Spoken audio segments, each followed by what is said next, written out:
and welcome to our Undoing Radio, ladies and germs, undoers. All right, I'm not going to call you undoers. I was just trying something. It's me, Jeremy Vaeni, and I have been watching this Netflix limited series. It's a documentary. It's called John of God. At least I think that's what it's called. It's definitely about John of God. John of God is this channeler, psychic surgeon out of Brazil who naturally ended up being a bit rapey. Raped hundreds of women, went to jail, and this is his story. And I was interested in this because Carol and I had met some people who met at a John of God event. And although, to my knowledge, neither of them were molested by him, they were aware of the charges. I don't think they were aware at the time of the charges, but they're aware now. And when we talked about them, I think I might have brought it up. This is before the Netflix series, because I was aware of this character. They sort of said, yeah, well, but he's the real deal. It's that kind of thing. Like, sure, he may have sexually abused people, but he's still the real deal. And part of what made them believe he was the real deal, I think, was that he's such an abrasive person. He didn't seem to be real lovey-dovey kind of type. And so who would do that if they're lying? Kind of thing. And, we've talked on this show about how you could be a psychological 2 and a spiritual 10.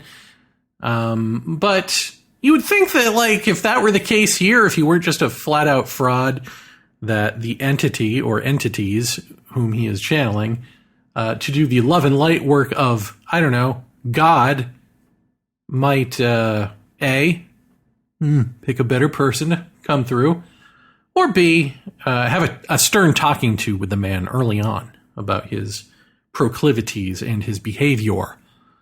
One would think. I mean, somebody in this smorgasbord, this stew of psychic healing on behalf of God would maybe, want to actually do God's work, you would think. But nevertheless, of course, these people went on to be lost to the QAnon cult.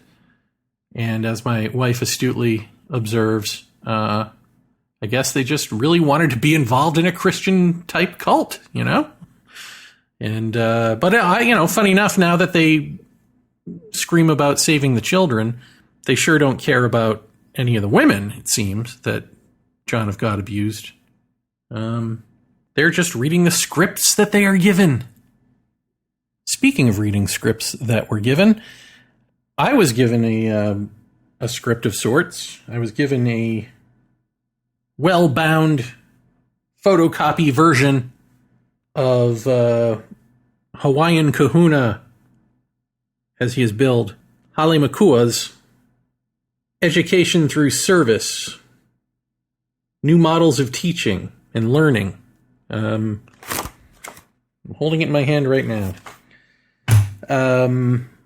I was given this by friends who, when we first met years ago, one of them is claims to be, I should say, a channeler. Not unlike John of God, although I don't think, well, I'll say this much. Not nearly as rapey. In any event, this friend, upon first meeting me, was certain that I was one of the chosen few whom the now deceased and then deceased as well, Hale Makua, who this person also channels, is one of the many saints and sages being channeled on this island. Hale Makua, I guess, gave the vibe that I am to be given this, and years went by of the promise of being given this, I don't know what it would be, hidden teaching, or at least unpublished, unknown teaching. Bunch of material. And I actually thought that that this was going to be channeled material. I didn't realize this was actually from Hale Makua, which it clearly is. But finally, here we are years later, and I have it in my hot little hands. And why? Well, I think because of Trickster synchronicities. Oh, yes. You see, we've talked about the Trickster here on this show, right? Not too long ago. And doing the Living Mystery Symposium causes trickster-like phenomena. It's like a great symphony. It's like a swelling chorus or something that just sort of happens almost mechanically, almost as if it's scripted. I do something public having to do with spirituality and or the paranormal for the first time, or in a big way. And as I'm preparing something of the subtle realm of existence, throws as many roadblocks and in-jokes as possible at me. This is just what happens. And it used to bother me. I mean, it's still irritating, but I get that whatever it is, it just is, as George Hansen might say, it just is. It just is what happens. And so this portion of what just happens is that Carol and I haven't seen these people since forever, like before COVID. And all of a sudden, we couldn't stop bumping into them in public. They're back on the island. Here they are. And they're, everywhere we go, there they are. And, wanting to get together and now wanting to give me this material, which at first was supposed to be given for free. And then the giver decided, I should charge money. And then the handful of people who were deity selected for this material didn't want to pay. So they went back to, well, I guess I should just go with giving it to you for free. And so we said, fine, we'll bite the bullet. We'll get together.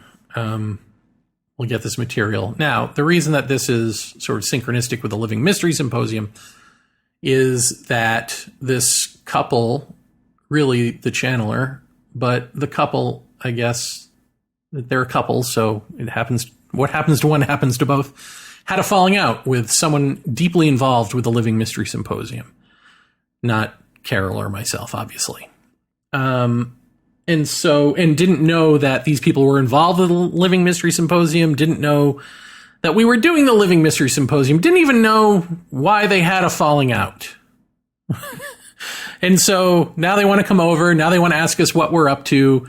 Now we've got to skirt around this. We certainly don't want to mention that we're working with the person they had a falling out with, but we also really don't want to have them offer to be a part of the symposium, as often happens.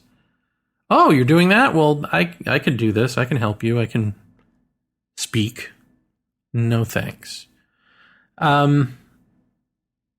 So they came, we chatted, and of course it came up, the sore spot subject of the person who they had a falling out with, and their falling out had a number of issues attached to it that are very hard for me to keep my mouth shut on. I have very strong feelings about, and so I could only take so much before I had to blurt out some things about, well, racism and oppression and colonialization and Christianity, the Christian role in that, the missionary work.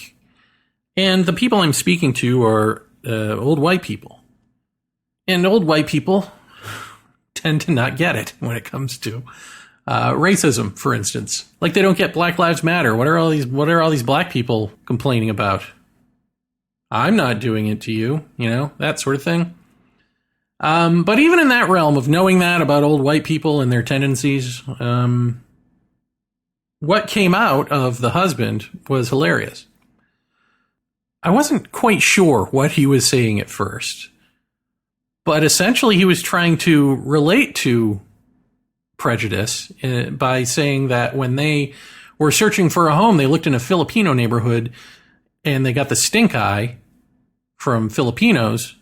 So they decided not to move there. And that was a form of racism to him. So it happens to white people too.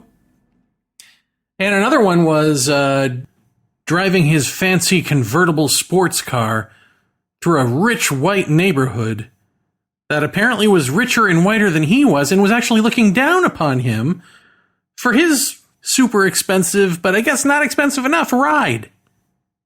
And so, you see, he assured me he understands being persecuted. And he was saying this, and I was expecting it to be a joke, like, or like at first it was one of those things that's such a disconnect that I thought maybe he was talking about something else. And then I thought, oh no, I think I see what he's saying. What's the punchline going to be? No, he meant it. Those were his examples of not just how to relate to racism, but that it happens to everyone. So what's the problem? Why does anyone deserve some sort of preferential treatment when it happens to white people too? Driving their rich people cars through richer people's neighborhoods or getting the stink eye when I'm sure that Filipino neighborhood, anyone in that neighborhood seeing these folks come in know what the deal is. Like I'd be giving them stink eye too if they're driving through my neighborhood looking to live there,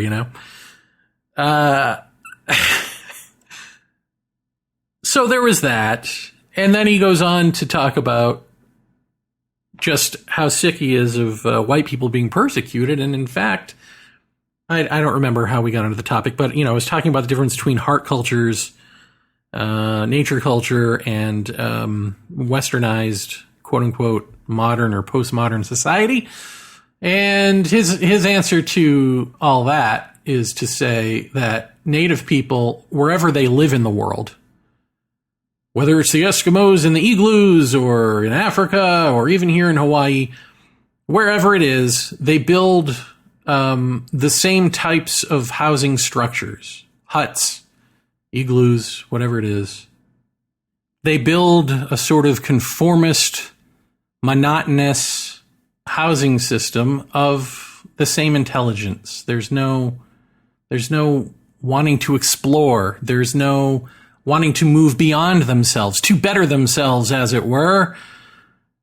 And he actually said this. Where is there Elon Musk? There is no Elon Musk in any of those cultures. Thank God for Elon Musk and the Elon Musks of the world bringing us to the stars and beyond. Bringing us, solar vehicles and the such. All native people all around the world can be summed up best by realizing that they are incapable of doing better because their housing is patently the same for hundreds of years, maybe thousands of years, and they don't want to explore like Elon Musk. So clearly our conversation was going well, and if I were Hale Makua, if I were a great Hawaiian kahuna, I too would probably go to this couple to be channeled, because who better to understand my culture, my heritage, and the not just authenticity, but the subtleties of my spiritual guidance than these old people who don't get crap. These racists who don't know they're racist. Nevertheless, one of these two fine, upstanding citizens claimed to be working with Hale Makua's sister on getting this material out. And so gave me this packet of stuff with a story. And I am familiar with this tactic by other New Age narcissist friends who want to involve you in their self-involved life to put themselves on pedestal.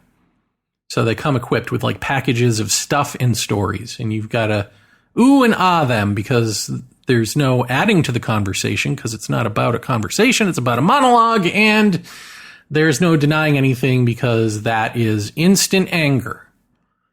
Although we were already in a pretty unhappy spot by the end of this portion of the conversation. So I looked at this packet, and after years of hearing about it and its spiritual significance and unpublished, and I don't know why Hank Wesselman, who wrote The Bowl of Light about and really with, in some sense, Makua, why didn't he publish this? Blah, blah, blah.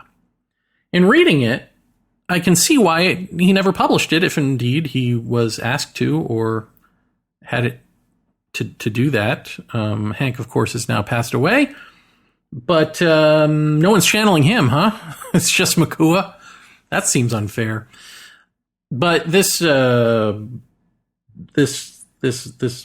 packet of words here, some of it is interesting, some of it is dated, and all of it is like a political proposal, really, or an educational system proposal. I mean, it's not something you would publish like a book of spiritual truths or even Hawaiian culture or anything like this. This is something that you would give to Congress. This is a plan, man. This is dry reading. And some of the language is very New Age, and I don't even want to get into what was Makua's authenticity and what wasn't, because that can be very confusing, even for me, because I imagine, having talked it over with Carol again, that he likely hung out with New Age people and thought that that was who he was writing for, and so uses some of that language, some of that old, like, fifth density type language, to say things, to speak to people who speak that language. But he's doing this proposal for the world. So I think there's a disconnect between, well, two disconnects. One between what his actual knowledge base is, what he is using as a, sort of the flavor of language he's using to translate that, and then not understanding that that isn't going to play to a larger audience, to the world. So I think there's that going on. But either way, hugely disappointing, I guess, to finally get this thing and be like, oh, fizzle. But the other thing that Carol and I saw first out of this package was what they told us was a photograph of Hale Makua, famous photograph upon which the paintings that you may have seen of Hale Makua holding his hands together and there's light in his hands. An artist took a photo of him and then painted that photo. Why not just show the photo? I don't know. But I was told that this is the actual photo. And I remember seeing the painting because they have, copies of that at the Volcano Art Museum. And one of my other New Agey friends, before I ever knew who Hale Makua was or any of that, was like, you've got to see this. You've got to see this painting. This is amazing. He's actually holding light. He's making this light in his hands. And I remember looking at that and thinking, oh, okay, well, I didn't look too hard at it. I just thought, like, okay, well, I mean, maybe there are some people who can do that, right? Like little psychic magic tricks and stuff. And that stuff isn't as impressive to me as it is to other people, I guess, or some other people. But looking at this photo now, it was clear that there's sunlight coming from behind him, illuminating his hands, that it's not even psychic powers. It's the sun, which, frankly, when you think about it, is no less amazing, no less miraculous. But there it is. But also in the package is a description that these people gave us, a description of this photo from the photographer herself. And the description of the photo is that he was sitting there with the sun behind him and the light coming into his hands, just as I described, just as it looks to be, is what she describes. And yet, not only from that first New Age friend did I hear about this amazing, he's making this, but also from these people who are giving us the photograph. Their story is, look how amazing this is. This photographer just, I can't remember if she felt as though she needed to take a photo at this particular moment from this particular angle, or if Hale Makua told her to, or something. There's something magical about the moment that actually, if they had read the pamphlet that they gave to us about it, that they photocopied for us off of the website, the artist herself doesn't make any mention of that specialness, that magical quality. It was simply, I took this photo and then I painted it. But there's something else about the photo that's odd, which is there's no background. And so I went back again to what the artist says. And the artist says he was sort of sitting or squatting in front of some trees. But that's not in the painting. In the painting, the background is just this sort of amorphous color scheme with light, a light source coming down over his shoulders into his hands. And that's it. And in fact, I'm looking again here at the photo, the original photo I was given. And it's not an original photo at all. It's actually a photo of this painting. It's the same background. There are no trees. So they don't know what they're looking at. They don't care what the real story is, what the facts are. They just want to share this stuff and have it be coming from them and through them as a channel. Right? There's more to that story. I mean, there was more to the narcissism of finding a special tree and, this is my special tree and blah, blah, blah, blah, blah. And it turns out all of that story is trying to co-opt, again, from not Holly Makua this time, but from the friend involved with the Living Mystery Symposium. It's trying to steal that person's story and make it their own. What white people tend to do. So it was a really horrifying day because they were here. They were here at the house. And yes, we were socially distancing, but it wasn't enough. It wasn't enough. The final punchline of this is when we called up our friend and told them all this, told them about the book that no one's ever read. Friend said, "Oh, you mean the material about the educational system and blah, blah, blah, blah, blah, blah, blah." Yeah, that's been floating around the island for years. Everyone knows about that.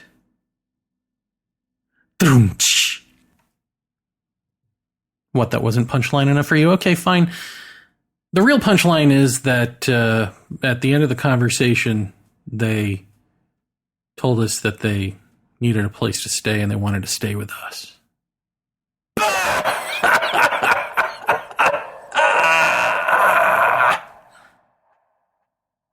That was a hard pass.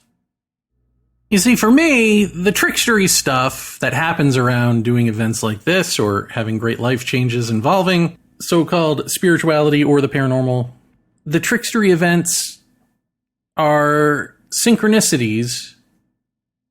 When it rains, it pours type synchronicities. Usually people coming out of the woodwork from my past, much like this, to, I don't know what, tempt me with things, or there does seem to be a message there. And it's not people who know, again, like these folks, they don't know that I'm doing this conference. They're not coming out of the woodwork because they want to be a part of this. They to this day still don't know that it exists, as far as I know. They come out of the woodwork because fate has it that we keep bumping into each other, or something pops into the minds of people that tells them, "Hey, give Jer a call. Why don't you Facebook message that guy? You haven't talked to him since like high school, right?" Things of that nature. And it's never anyone I want back in my life, except for this one person. After the conference was over, and I had just quit the Experience podcast and told everyone I was leaving ufology behind. And shortly after Jeff Ritzman, my Paratopia partner, passed away, I got an email from someone I knew in New York who I was good friends with, actually. And he's an artistic type who I think is a genius. And I always thought he was going to be, an amazing character in his field. He was a total liberal, completely charitable, super popular kind of, the kind of magnetic personality that draws people to him. And yet he always wanted to hang out with the oddballs. I mean, hell, he hung out with me. right? And like, why would you, you know, he's the guy that you picture with the supermodel on the arm. And he hung out with the likes of like me and some freakishly dorky people. So that to me is an act of generosity, frankly. And so, but we lost touch, you know. We'd done some cool stuff together. We lost touch over the years because, hell, I moved here. He moved overseas for a while. And now, just out of the blue, not related to the Living Mystery Symposium, not related to Jeff passing away, just out of the blue contacted me. Hey, I've been thinking about you and we got to talk, kind of thing. And I was like, great, finally, someone I really want to talk to. So he left his number. I gave him a call. And this was not the person I said goodbye to in New York at all. This was a completely bizarro, I mean, just desperate, maybe, I'm assuming, drug addicted. And maybe that was, you know, like the main cause of the personality change. But whatever it was, this wasn't my friend. And this person was, from the word go, babbling at me a mile a minute in true narcissistic used car dealer form. Reminded me of a former roommate, actually, who was a punk rocker and a drug addict and talked a mile a minute. And he was, you know, that same sort of energy of trying to get what he wants, trying to be manipulative. And so this guy's angle wasn't, hey, let's be friends, or hey, how you doing? We haven't talked in about a decade. It was, hey, I remember about you that you seem to be into UFOs. And I have this idea for a YouTube show about UFOs where we go on and we take other people's UFO videos on YouTube and we discuss them, because that would be free for us to do and we could make lots of money doing it. Now, I don't know anything about UFOs, but you do. So that could be a great dynamic. And then, as he's launching into his sales pitch, he's speaking to me about stuff that if you at least know that I know about UFOs and that I'm an adult, and so presumably if you think I'm into UFOs, then you at least know I've been into them for like a decade, but longer than that, right? Like before you met me.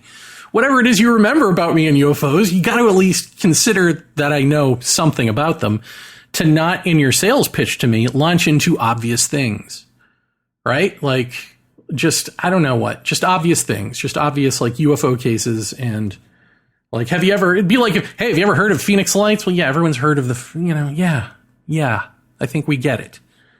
Ever heard of Area 51? Maybe we could do a thing on Area 51. Have you heard of that? You know, that kind of thing. Like, yeah, I think everyone alive may have heard of Area 51 by this point. But nevertheless, it was a terrible sales pitch. And I was trying to bow out gracefully and say, you know what? No, because I can't just do things for money. Like, that was his whole thing, is like how much money we can make doing this. And I'm like, I don't, I can't sell myself out into the phenomenon, to the UFO community or whatever at this point in my life. That ain't going to happen. That's not in the cards. Like, if you really knew what I was about in this, you would know that much, but you don't. But I tried to say all that nicely, but he was still going with it. And then I tried to change the subject, because it was like, hey man, I haven't talked to you in like a decade. Can we talk about normal human things and not this crazed, I'm a drug addict and I need cash right now, get rich quick scheming going on here? So I asked him about his life, and that was a mistake. Turns out, according to him, he warned me. He said, I don't know which pill it is, the blue pill, the red pill. Maybe when the Matrix 4 comes out, it'll remind me which pill is which. Another 30 years of having to hear red pill, blue pill. Great. Okay. But he had said, I think red pill. I took the full red pill, man. I took the full red pill.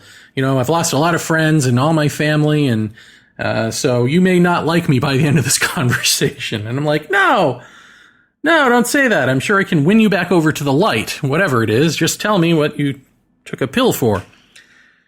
And it was the QAnon thing, and it was the pandemic thing, and it was, Joe Biden is the devil thing.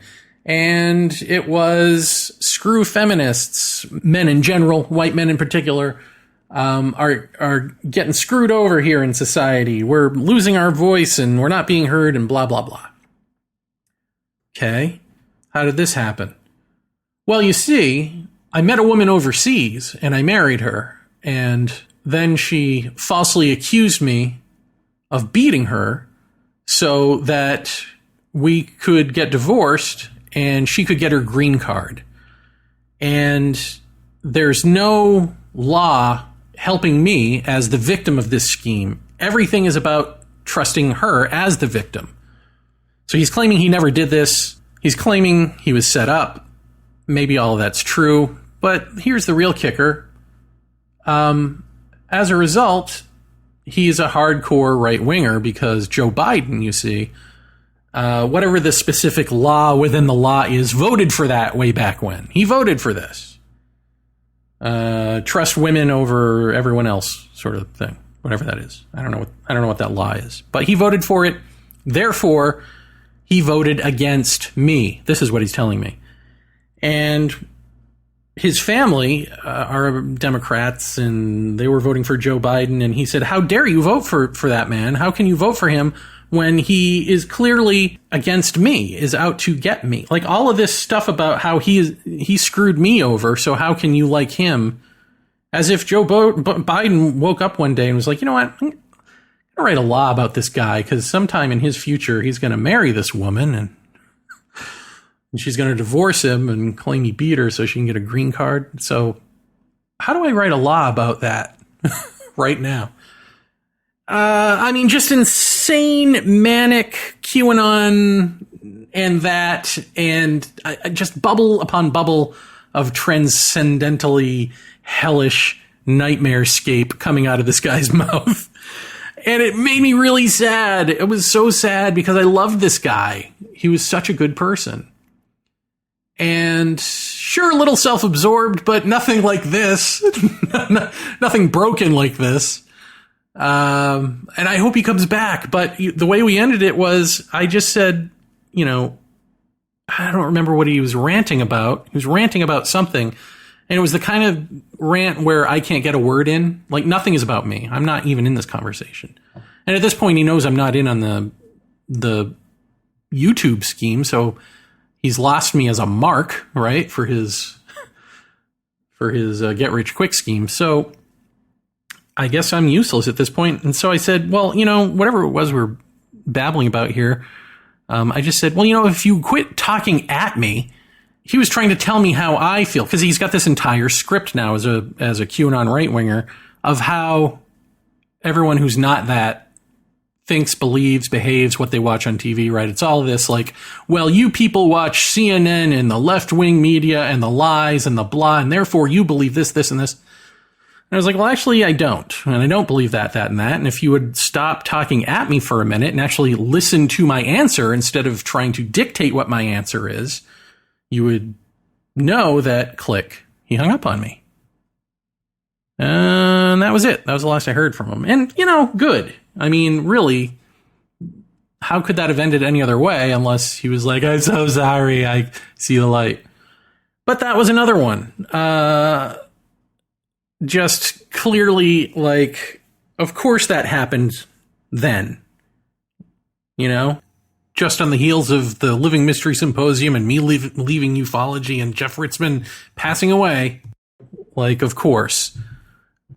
And it's a similar topic in a way to the Chandler couple, in the sense of cultural appropriation. It's subculture appropriation. It's like just these schemes to take someone else's truth and just profiteer off of it. Or self-aggrandize off of it. Make a name for yourself off of it. Be a somebody. I mean, does everyone want to be John of God? Is that what this is? I don't know. I just know that when this stuff happens, when these synchronicities amp up and it becomes cartoonish like this, because I'm only telling you two, right? Like, these are two big ones out of a slew of just stuff being thrown at you. Or being thrown at me. I guess nobody threw anything at you. And if they did, I'm sorry. You don't deserve to have things thrown at you. But I was ducking and dodging the throwing. Oh, yes, I was. And when I look at what these have to say, I wonder if it's not a question back to me. Is it a question? Is it a question of, even in terms of a cultural appropriation? Because, you know, we had the night with Lahua Lopez and Tiokasin Ghost Horse. And am I profiting off of them? Am I really so above being the white guy in the room who culturally appropriates and self-aggrandizes off of it? I mean, what about ufology? And even in terms of Jeff's death, what about Jeff's death? You know, it's kind of a version of the "are you sure" moment. Are you sure you're better than this? Are you sure what you're doing is the right thing? Are you sure you're out of ufology? I mean, you could see it as a temptation, or you could see it as a lesson, right? The temptation is, do you want to do these things? Do you want to engage with these people? Do you want to go off on these merry jaunts down rabbit holes with these folks? The lesson is, if you don't see it that way, the lesson is what I just said, or at least that's the lesson I see, which is the self-reflection. Are you not them? Are you not also them? But I think the answer here is no, I'm not also them. and I know myself well enough to know that much. The Living Mystery Symposium was completely free, and I didn't make a big name for myself, and that was never the plan, you know, like, so no, it was about exploration, not exploitation. And as is ufology, as is Jeff's death. Putting out Paratopia on Our Undoing Radio really purely is for the benefit of his family and his, if you want to call it legacy, but his much needed voice in this. Not really doing a lot of advertising for it. I don't want anything for it. So no, I've already gotten whatever rub, shine, fame from it years ago. So no, it really is with the best intentions. So what else might this trickster thing be, if not even a lesson? I mean, it's got these elements there, right? But might it just be mechanical? Might it just be that this is what happens, and however you see it can be beneficial to you, can be useful. You can get meaning out of it. It's good to self-reflect, right? It's good to deal with your past. It's good to deal with these ghosts of the past, these bits of unfinished business. It's good to, know this about my friend here so that I don't accidentally engage with him thinking he's who he was before.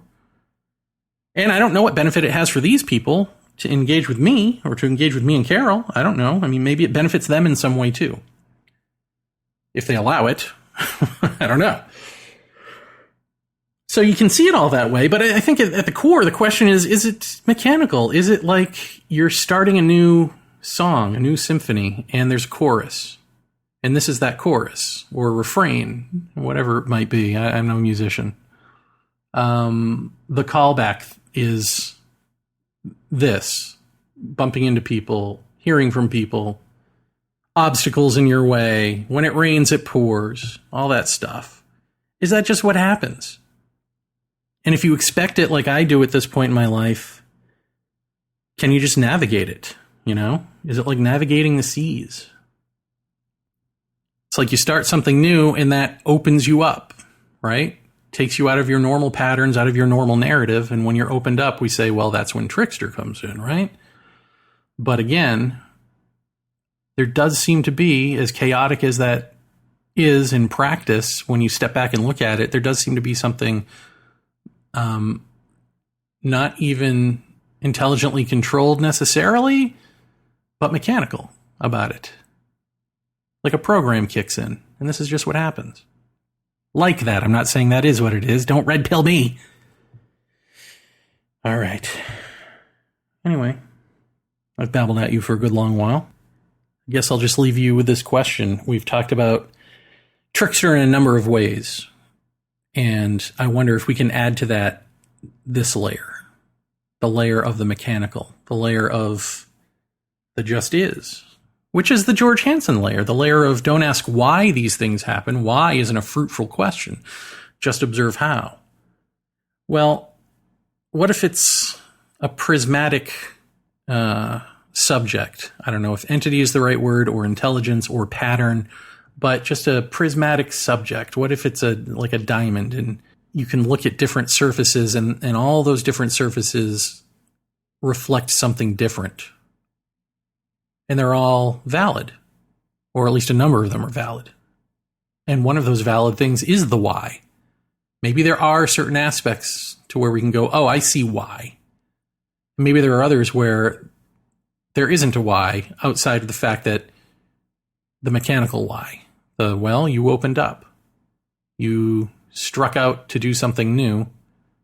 And because you're born into a materialist culture, you're woefully unequipped to understand subtle energies and the way they work.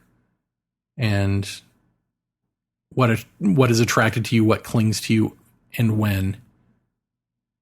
And when you don't understand all that, it looks as though there's a hidden hand. It looks as though there's some sense of destiny, some stream of destiny that you've swerved into, and now you're riding that wave or something, riding that stream.